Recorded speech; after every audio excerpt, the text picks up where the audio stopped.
Internet, hello and welcome to a very special, very early, very quick Koi Cubed. It is Tuesday, so we had to do a show. I did not want to miss doing a show with you guys, but also at the same time, today is the Black Widow premiere, and that is happening in about 40 minutes. So I'm going to do this in like 20. We're going to do like a 20-25 minute episode, and then I've got that right thereafter. Luckily, it's down the street-ish. So hope you're doing very well. Today we're going to do a Black Widow spoiler-free review. Absolutely no spoilers, but if you do have any questions that don't involve spoilers, get in there now. I will try to answer as many as I can safely while navigating certain spoiler barriers. Also going to be talking about Ocean's 14. I'm going to be talking about Shang-Chi's second trailer, which was truly incredible. And going to be talking about that Fast and the Furious box office, which is impressive even in non-COVID times. We finally have a box office turnaround that feels like it's not with an asterisk, which feels good. So it is, the theater's coming back, things are turned around, very, very excited all around. And thank you, Michael, for both understanding that we can't do the watch along today and for encouraging my enjoyment of the premiere. I appreciate the fucking Michael McCarcel. He is an excellent, excellent human being, fantastic patron, and good person of taste. What up, Curtis? What up, everybody in the chat? I think we got Quirky Writer in here. We got the whole gang. My mom, hello. So yeah, let's dive on in. Like I said, it's going to be a little bit of a quicker episode, and those of you that don't know my channel, we talk about comics, we talk about movies, we talk about mainly comics and movies, but also curls, also schmodown stuff, also basically anything to do with pop culture. But let's get into the reason most of you are probably here. That is Black Widow. Black Widow, I saw last night. I'm about to go see again. It makes my top third of the MCU. Now that's commendable because arguably the MCU as a whole is now 26 properties, 27 once Loki concludes in 3 weeks. I'm only judging on them as their entirety. So once I've seen the entirety of it, I can rank it accordingly. I would say it's right now 26 incredible properties, and I would say out of those, 22 are A's. You know, A to A minuses. Let's go B+. B+ is an up. Let's say 22 are B+ and up, and only 3 or 4 are B- and maybe a couple C+. Not a lot even in the average or just above average category. I would argue that most of the MCU is a very, very above average to exceptional caliber film, especially in the sense that it's all one connected thing. I'm trying to watch my words here. So with Black Widow, it has a very tricky task where it needs to both evaluate the past, it needs to tell a new story, and it needs not to undermine the future while also acknowledging what happens in Endgame. The movie Black Widow does all of that while feeling like it respects the past and the future in a very beautiful way. And it's arguably the trickiest tone to walk in the MCU. I think Guardians of the Galaxy and this had to navigate very tricky waters. Guardians of the Galaxy was a team that a lot of people didn't know. It was a space opera comedy. It was the first really cosmic Marvel. And this is the first prequel. This is the first brutal suspense thriller. Winter Soldier is a great political suspense thriller. This movie has more in common with Jason Bourne and James Bond and Mission Impossible than it does with 95% of the MCU. This is a brutal, borderline R-rated spy thriller. A number of people on TikTok. I enjoy me some TikTok. I am now officially one who loves TikTok. Find me on TikTok. I did a review over there. A bunch of people had asked me if it was R-rated, like would that have improved it? And I don't think it would have improved it, but I love how well it walks the line. It's PG-13, but it's a hard one, and it could have been rated R. The characters are rated. A lot of the characters' comics are R-rated, but it does the things it needs to do in an R-rated sensibility while still being broad enough to reach the audiences it deserves to reach. I did not know Kate Shortland before this. I did not know her work in she's an indie director, so I can't say her fingerprints all over the film like you have some directors like Taika or, like an Edgar Wright movie you can tell. But the film is so stylized and beautiful and fucking atmospheric that I imagine her movies are magnificent. I am now a fan of her with one movie and I look forward to seeing the rest of her work. She made probably the boldest debut next to Taika in the MCU for putting her staple on this. This movie is so visually stunning. It feels like a film. It has maybe my favorite opening title sequence. The opening credits are jaw-dropping, and the opening of the movie is immediately like, this isn't what you're used to in the MCU. This is another animal entirely. This movie is gonna grab you, beat you up, teach you some lessons, and then take you out, hope you survive. It is about family. It is about your past, it's about your future, it's about being a hero, it's about ramifications for your actions. I enjoy the many subplots as well as the overarching plot. The trailers didn't give too much away. The trailers didn't ruin this movie, and I really was afraid they had, because not only did this movie have a year of normal trailer reveals, it also had to keep advertising itself with a 1.5 year delay. This movie was supposed to come out in March of 2020. It is June of 2021. So this movie had a 15-month addition to its advertising window, and somehow that didn't ruin the experience. I was super impressed. I give it an A-. It's in my upper third. I give it 4 stars. 4 stars is the A-. For me, 4.5 stars is a solid A, and I've only ever given 16 films 5 stars. Out of my 2,500 or so movies I've seen, I've only ever given 16 of them 5 stars. So a 4-star rating for me is very high. Only 4 or 5 movies in the MCU have 4 stars from me. Winter Soldier, Guardians, and Iron Man have 5, and then a few have 4.5. But I digress. It is around that 9 or 10 mark in the 26 film saga of the MCU, and I was so very impressed. I'm in love with this film. I'm really excited to see it again, even though I just saw it yesterday. I'm gonna see if you guys have any questions. That is the broadest I can be. Anyone that clicked on this that doesn't know me, I'm sorry, I couldn't give you more. If you have any questions, do jump in the chat. I don't want to give anything away. I really don't want Marvel to hate me or Disney to be mad at me, because they did such a good job marketing this. I don't want to accidentally slip with anything. So I loved the movie, loved the tone, huge fan of the director, huge fan of the style of this film. I want more movies like this, and I've only seen it once, and it's already in my 9 or 10 spot in the MCU. It's a really incredible movie. All right, let's see. Everyone in the chat, what up, Vanko? Well, I'm glad we can turn your day around, Vanko. Let's turn your day around. Scott Welsh, what up, man?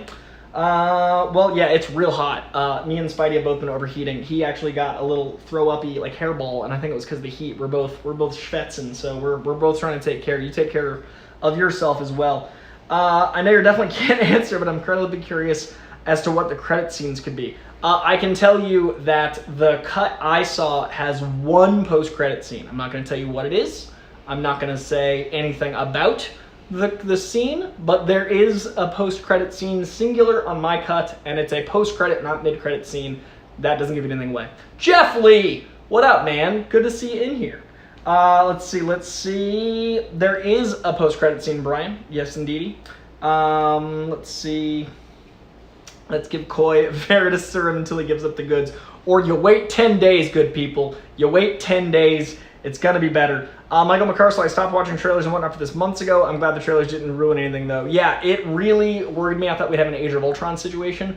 Fortunately, that was not the case. It did not get spoiled and overshared and over everything. They really did a lot of good maintenance in the what scenes they chose and how they chose to line them up. Thank you for all the love to Spidey Cat. He is currently right here sitting next to this cold. Oh, he heard me talking about him. Now he's coming to get some pants. He's doing better, but yeah, it was very traumatic. Me and my boy both overheating and him getting a little sick. We're doing the recovery right now. It is very, very good is what I can say about the magnificence of Black Widow. Next week is the 6th. This movie is out on the 9th. So next week I will not have a review any further. I won't give anything further away. The following week, it drops on a Thursday at midnight or 8 o'clock or what have you. That following Tuesday, I will do, which is the 13th or whatever. The 13th, I'll do a spoiler full review. So in 2 weeks, once the first weekend worth of people have seen it, I will do a spoiler full review right here on this very channel. We'll talk all about it. Any questions you guys have then, I'm happy to dive into. We'll talk about the scenes, this, that, and the other, that character, this action, that action, everything you guys want to know will be available then. But for now, know that it's really, really something special, and it's way more brutal than I expected, and I was way more emotionally affected than I expected, and huge fan of the director, huge fan of the writing team, huge fan of what Scarlett Johansson has done for this character, with this character for the last 10 years. David Harbour is incredible. Rachel Weisz is charm incarnate. Florence Pugh, I did not know before this. I haven't seen Midsommar. I might have seen her in something small, but I don't really know her work, but I've heard her name, and she's been... Oh, I saw her in Little Women, so I have seen her in something. I don't know the reverence of Florence Pugh yet. She absolutely blew me away. She is so incredible in this movie. This is my first real exposure to her past Little Women, and I was very, very impressed. So, check out Black Widow. It is available on July 9th. It is quite the fucking time. It's real good. People have also been asking me what they should watch first. I feel like that gives a lot away. Watch the 7 movies that have Black Widow in them. Watch Black Widow movies. Watch movies with Black Widow. That's what I recommend you do between now and the 9th. Watch some Black Widow. All right, that is going to do it for Black Widow talk. I will, if there are any other questions pop in, I will try to answer them before I wrap this up. But it is going to be a shorter show today. I do want to also talk about the Shang-Chi trailer. Shang-Chi is a very, very, very tricky character to navigate. It is a character that is deep with mythology. It is a very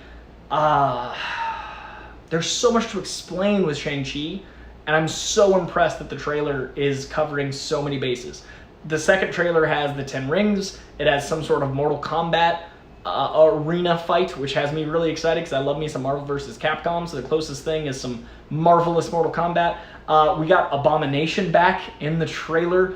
Abomination with his appropriate ear fins. I'm so excited for how Abomination looks. Woo.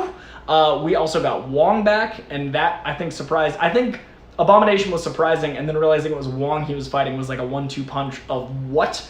Seeing more of the Ten Rings power, seeing his father as the Mandarin, and how they're going to be reevaluating the character of the Mandarin in the MCU. Seeing the ancient world as well as the modern world in the trailer was impressive, and I know there's been some toy leaks. I tend to avoid toy leaks as best I can, but from what I've gathered, there's a dragon in the toys that is like the Great Protector or something. There's something vague with a dragon. I think that the dragon in the trailer is Fin Fang Foom, or will lead to Fin Fang Foom. Maybe there's more than one dragon. Maybe that is one of the dragons, but I do think seeing a dragon in the trailer does all but confirm Fin Fang Foom is coming to the Marvel Cinematic Universe this September by way of Shang-Chi, and that excites me very, very much. It's insane to me that I'm talking about a movie out right now, having the premiere in about an hour, that opens in 10 days, and then a mere 3 months later, we get another Marvel film. Every 3 months, we're dropping these movies. So we've got June/July, really July, Black Widow. 2 months later from that, we've got Venom and Shang-Chi in the same month. And then 2 months later from that, we've got The Eternals. And then 1 month later from that, we have Spider-Man. So it is absolutely insane. What a time to be alive. I'm a big fan of Simu Liu. I'm a big fan of his impossible charm. The dude just wows a room. He found out he was Shang-Chi about 3 days before we did, and he was able to really carry himself amongst titans and really show us that he was Shang-Chi from the jump. Very excited for that. I'm really excited for the Foo Dogs. I'm really excited for how the powers look. I love the water bending in the trailer. This second trailer, I was excited after the first trailer because I like Shang-Chi. I'm a big fan of Jim Starlin. I'm a big fan of the 70s Marvel. I'm a big fan of the Bronze Age. But I am really excited to see the MCU interpretation, and this second trailer hooked me a lot more. The second trailer really got my attention in a way that the first one had my interest. The second one now has my attention. So I'm very, very invested in Shang-Chi, and that second trailer was everything I wanted it to be and more, and it kind of just snuck up on all of us. I didn't know it was coming, and Abomination and Wong and everything else made me so very happy. So if you haven't seen the trailer yet, please do watch it. And we're in for an incredible 2021 with all this marvelous content, and we've still got 3 weeks of Loki left. I'm going to go watch Black Widow, and then I'm going to come home, and it's going to be an hour until Loki plays at midnight, and then I'm going to wake up and see you guys on my IGTV and do an hour breakdown of Loki episode 4, which is apparently one of the big 2 of the season. Tom Hiddleston has said episodes 4 and 5 are 2 of the craziest things he's ever worked on, so tonight at midnight, we get to find out what that means. So what an insane time to be alive. It is incredible. So tonight, midnight, Loki, and all of the rest of the goodness. So Shang-Chi, trailer 2, I'm a big fan. Ocean's 14 might be happening. Steven Soderbergh, one of my favorite directors, made Ocean's 11, 12, and 13. He did not come back and make Ocean's 8. Ocean's 8, however, did very well and is a lot of fun. Has a great ensemble cast, as do the Ocean's 11, 12, and 13 movies. Unfortunately, in real life, we've lost 2 of the 13, having lost both Bernie Mac as well as, I'm a monster and cannot remember his name. Incredible guy. Elliot Gould, there we go. Elliot Gould and Bernie Mac we lost, unfortunately. So I didn't expect to ever get another Ocean's film. But Soderbergh also retired and came back, and all of that it kind of lines up with Ocean's 8 doing so well. It'd be really cool to see them combine Ocean's 8 and 14. And Don Cheadle just worked with Steven Soderbergh for the 8th time, and has been touring promoting the new film, which is an HBO Max exclusive dropping on July 1st, but did say, quote, "We were talking about it after Ocean's 13, and then Bernie passed, and very quickly we were like, no, we don't want to do it.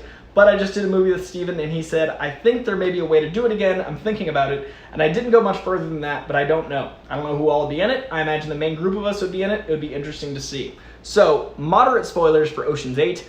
In that movie,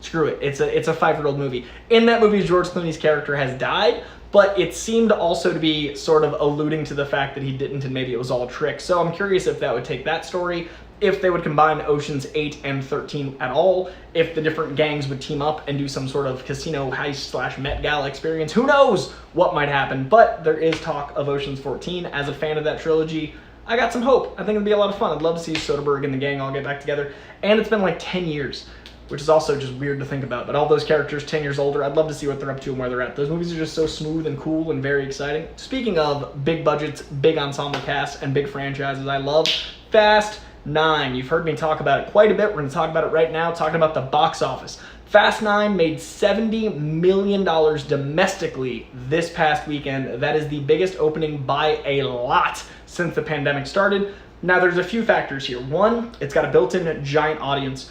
2, it did have a rollout internationally before, which I think helped word of mouth. Obviously, that's not including foreign box office. That's just domestic. 3, it is the first movie that had the full unrestrained seats. A lot of movies had 40% capacity, 50% capacity, etc., and more movie theaters are open in general, much less the open capacity to have them sit. But $70 million is the biggest opening since Rise of Skywalker in 2019. Rise of Skywalker in 2019. That is a long time since that era of movies making this much money. It's been a long time since we've had anything with real double digits to talk about the box office. This does give me hope that things are coming back. This does give me hope that the movie theater can thrive again. I love my precious movie theater. $70 million is nothing to scoff at, and it did even better internationally. Those movies mean so much to me. The first one came out when I was 13. I then bought a car and worked on it for a year before I could even drive it legally at like a little over 14 and a half, and I started driving at 15 3/4. Too Fast came out 2 years later and hugely influenced my musical style. Tokyo Drift was really eye-opening for when I got my 3000 GT. My second car was a Mitsubishi 3000 GT. And then the fourth one being a noir while I was still working at a movie theater about to move across the country. Fast 5 completely reinvented the franchise and actually changed what I thought a franchise could evolve into. It completely changed what kind of movie it was. I would later find out it was the sequel to The Italian Job, restructured. The Brazilian Job was supposed to be the sequel to The Italian Job. They turned Fast 5, the script from The Brazilian Job, into Fast 5. And I was like, oh, that's a movie I always wanted to see. Who knew I'd already seen it? 6 obviously escalated the stakes like a superhero movie. 7, we lost Paul, and I am a giant Paul Walker fan. One of the reasons I wear Converse to this day in honor of Paul Walker. 8 was literally testing the limits of our own sanity of what Looney Tunes madness could happen. And then 9 is a full-on live-action cartoon, and I love it for it. I love this franchise so very much. And all of that being said, it truly is about family. I love family. I love the idea that family is what you make it. I love my blood family. I love my non-blood family. I love the people I've chosen as family and the people that have chosen me as family, and my real family that stuck with me, the blood ones. So it is a very important franchise to me, and you can have any beer you want as long as it's a Corona. I'm very happy for it to make $70 million. I just saw a Streamlab pop up. I'm gonna make sure I don't miss it. We've got Lewis Cox, Ocean's 14. Okay, cool. How did you find Black Widow, Coy? You're awesome, man. I opened the show talking about Black Widow. I did about 7 minutes of non-spoiler thoughts on Black Widow. Basically general tone and theme and all the things that I felt like were safe to say. I will re-up that the trailers do not ruin it, that it is way more impressive than I was expecting, that it is a worthy entry 10 years in to give the great Scarlett Johansson finally a solo film with Black Widow, and that Kate Shortland is one of the most impressive debuts from an indie filmmaker to leave her mark on the MCU in all 20 of the films. I just, what magnificence, all 24 of the films, I should say. She does such a great job. I was so impressed, and the supporting cast is incredible. The leads are great. The villainy is fantastic. It's a good time. It's in my top third of the MCU, and I gave it like an A minus. Loved Black Widow. See it July 9th. See it as soon as you can. See it big, see it loud, see it in theaters. People have been yelling at me about Disney Plus, and I don't think that's how you should watch it. That doesn't help theaters, and that doesn't help cinema thrive. That doesn't help any of that exist. So I'm not in personal support of the whole Disney Plus premium thing. So I don't know how to navigate that when people are like, I'm gonna watch it there. I'm like, cool, I disagree, but that's on you. Also, Jesus, Coy, how you doing, man? Long time no see. So excited for Shang-Chi. I have loved Loki so far. I haven't been to my comic shop in a while. Gonna go next week and get my comics, hoping that No Way Home trailer drops soon. Jesus, I know how much you love your comic store, and I know that you're a Wednesday warrior when you can be, and that makes me very, very happy. I appreciate you very much keeping the comic world alive by buying comics in store. I think we're gonna get the No Way Home trailer either on Black Widow or Venom. I think it could be as soon as Black Widow, or it could be as late as September, because that's still 3 months. I don't think it's going to drop on any smaller Sony film. I don't think it's going to necessarily, if it's going to be September, I don't think it'd be Shang-Chi, I think it'd be Venom, because Sony is going to want it to be on their movie. It is Sony with Marvel, in association with Marvel, so I don't know if we're going to get it soon. I would like it as well. I'd like to know what's going on, but I also feel like it's going to be so big because of how much they're hiding it. It's out in 6 months. We've seen nothing. We have no poster. We have nothing. So time will tell, and I'm very, very curious. I, too, am very excited. Thank you for the love, Jesus, and enjoy your local comic book shop. And, yeah, get after some comics, man.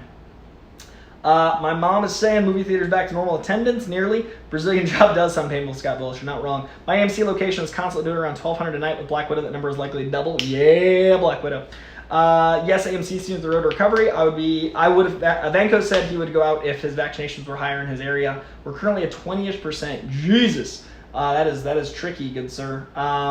Michael, it's great to hear that it's getting back to normal, and my mom is talking about AMC goodness because she works at an AMC and she has dealt with all of this entire time. My mom is awesome, and I love that you guys all talk to my mom in the chat. We've got one more little bit of news, 2 more little bits of news, and then I'm going to give you guys some comic book recommendations and boogie woogie out of here. The numbers just went up in people joining us live. At the top of this, I talked about my Black Widow thoughts, and then we talked about some box office goodness, and we talked about the Shang-Chi trailer. So jump back to the top if you want to know those things. I'm going to wrap it out with 2 bits of news. Ethan Hawke may have just joined Knives Out 2. They just started filming Knives Out 2, as well as a slew of other things like Shazam. We talked about Shazam 2 last week. They started filming that. There's a lot of blockbuster things filming. Knives Out 2 just started, and rumor is Ethan Hawke has joined, and that's very exciting. I'm a big fan of Mr. Hawke, handsome Hawke, as well as The Rock has announced another movie he's doing called Red One, which he described as Hobbs of Fast and Furious fame meets Miracle at 34th Street. So an action Christmas movie. I don't know what it means either, but I know it's The Rock, and I know it's Christmas, so you know I'm in. Let's see what that all means together. Comic book recommendations from the 16th. I'm 1 week behind on comics. By the time we air next time, I'll be all caught up. I'm reading the comics from the 23rd now. New comics drop tomorrow, so I'm only 1 week behind. My favorite comics from the 16th were Alien 4, Berserker 3, Catwoman 32, Fantastic Four number 33, New Mutants 19, Nightwing 81, Radiant Black 5, Seven Secrets 9, Stillwater 8, Supergirl Woman of Tomorrow #1, Time Before Time #2, and Venom #200, my favorite books that dropped on the 16th. Once again, I'll be reading the 23rds this week and be caught up very, very soon. The books I recommend you pick up tomorrow at your local comic book shop like Jesus. These books drop on the 30th. They are Batman White Knight Harley Quinn The Trade, collecting all of Batman White Knight Harley Quinn, Beta Ray Bill #4, Black Cat Annual, Black Knight Curse of the Ebony Blade #4, Black Widow #8, Cable #11, Catwoman Annual, Crossover #7, Daredevil 31, Department of Truth #10 is my poll of the week. Department of Truth is insanely good. Turtles #5, Giant Size Amazing Spider-Man Chameleon Conspiracy, King in Black The Trade, collecting all the King in Black summer event, Shang-Chi #2, if you're curious about the movie. There is a current run of Shang-Chi that's only on issue 2 that you can pick up and catch up on the character. The Marvels #3, United States of Captain America #1, X Factor #10, and We Only Find Them When They're Dead #7. That is going to be it for the comic book recommendations for this week. It is a smaller week. Still quite a bit to read, but that does mean I get a chance to catch up, which makes me very happy because there is a lot to catch up on. And then we've got a stream lab from the great Scott Welsh. As always, thank you very much for the stream labs. They helped me literally eat. They are much appreciated. Scott says, Coy, after savoring the comic for Sunny for Sunday reads, I have finally finished The Vision. What a fantastic comic. Rewatching WandaVision now, and it's cool to see all the references. Do you have any non-House of M Wanda stories you can suggest? Wanda in the West Coast Avengers was always fascinating. If you can go back and check out any of the stuff from when she was dating Vision, I would look for any like Wanda Vision comics, those kind of tie in to there. Also, Brian Michael Bendis' New Avengers, I think the Scarlet Witch stuff. And then my #1 recommendation is a mini series that came out in the mid-2000s. I believe it's actually called Scarlet Witch. I'm going to see if I can find out the official name for it. It's got some beautiful cover art. 2000s, and then that is going to be the one I recommend the absolute most. So Scarlet Witch came out from 2015 through 2017, and it was very beautiful artwork. The covers are all black and white and red. They're really visually stunning, and the writer and artist you're going to look for is Robinson is the writer, and Martello and Crystal are the artists. So Robinson, look for Scarlet Witch written by Robinson, and the covers are stunning. These are the covers you're looking for. So that is one of my favorite runs of Scarlet Witch ever. So this is the comparable to your Vision. If you read The Vision, check out this Scarlet Witch book, and then if you want to dive into their relationship, check out New Avengers, Brian Michael Bendis, as well as some of the old West Coast Avengers stuff when they were a couple from the 70s. Those are what I'd recommend for you diving in there. And thank you very much again for the Streamlab. I think that is going to be it because in about 20 minutes, I've gotta be at a carpet, which is nowish. But I did not want to miss you guys. I missed 2 weeks in June, and I was like, I can't keep missing Tuesdays. I can't do that. So, Scott, I'm glad you saw the covers. That'll help you hunt them down. I think it has been collected as a trade. Look up Scarlet Witch 2015, written by Robinson. Look for any of those covers. Look for that collected. That is a very, very good issue. A lot of fun references there, and I do think they're going to be playing with those storylines in the Doctor Strange sequel coming up with Scarlet Witch as well. All right, that is going to do it. Nightwing is fantastic. I agree, Michael McCarcel. Nightwing is definitely one of my favorite things on the shelves. It is absolutely genius. I was also very done with the Rick Grayson stuff myself. Tom Taylor is very, very dependable, very, very good. All right, everyone, always a pleasure. I will see you next Tuesday if you only watch this show, but if you watch the rest of my stuff tomorrow, 10 a.m. IGTV, you can watch me talk about Loki, a full dissertation on comic book references, Easter eggs, MCU references, etc. And if you're not on Instagram, later on in the afternoon, I do put that up on the Late Con with Coy-Jandreau, the Late Con. Every single week, I edit that baby down, add some graphics, and it goes up at like 5 or 6 p.m. So if you want to check out the Late Con, that's where you can watch that Loki deep dive as well. And then there's lots of Schmodown stuff coming. July 31st is the big collision. We got Kevin Smith in there, we got Shazam in there, we got Dima Lanta in there, we got lots of good stuff, as well as Koicast every single week. Brand new episode drops tomorrow, wherever you cast your pods. wherever your ear holes like to hear all sorts of comic-y goodness. I will talk to you all very soon. Mom, I will stay hydrated. Curtis, I believe in you. You will get to a premiere of a Marvel movie one day, and I appreciate each and every one of you. 10 a.m. PST, my mom is right. 10 a.m. PST is Loki goodness over on Instagram. Michael, the Rick stuff was fine, but it wasn't good. It was fine, and fine can't last that long. I completely agree with what you have to say. Also, Michael and I are going to be doing a watch-along of Fast 5, the best of the Fast movies for my money, at some point this week. We both got very busy schedules as per me running out the door. I was going to do it tonight, and then tonight's the Black Widow premiere, and he was cool enough to be like, don't worry about it, because he was busy too. So Michael and I are going to talk. Gonna do a fast watch along, and then I've also got a display box opening for a patron, and I've also got, I'm gonna be doing My Hero Academia Season 3, so I'm gonna be watching